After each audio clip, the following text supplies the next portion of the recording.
వెంకయ్యనాయుడు మార్గదర్శకత్వంలో రాష్ట్రాభివృద్ధి కోసం పనిచేస్తామంటున్నారు ఏపీ మంత్రి నారా లోకేష్. ఆయన రేపు ఉపరాష్ట్రపతిగా ప్రమాణం చేయాల్సి ఉన్నా ఇవాళ రాష్ట్రాభివృద్ధి గురించే చెప్పారు అన్నారు.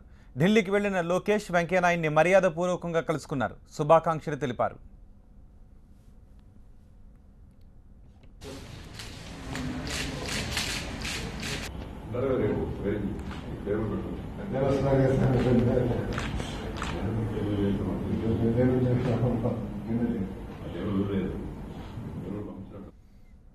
లోకేష్ ఇవాళ ఢిల్లీలో కేంద్ర పంచాయతీరాజ్ గ్రామీణాభివృద్ధి శాఖలకు చెందిన ముఖ్యులతో భేటీ అవుతారు. ఉపాధి హామీ బకాయిలు కేంద్రం నుంచి రావాల్సి ఉందని దీనికోసం ప్రయత్నిస్తున్నట్టుగా చెప్పారు ఆయన.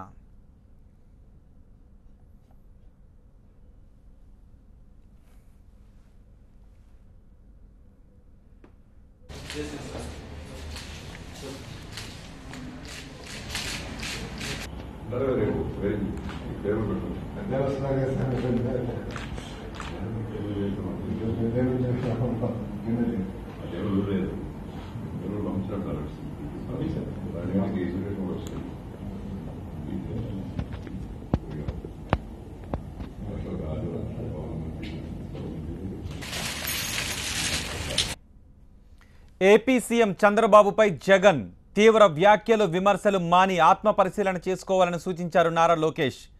చంద్రబాబు జగన్ తండ్రి వయసు వారిని గుర్తు చేశారు.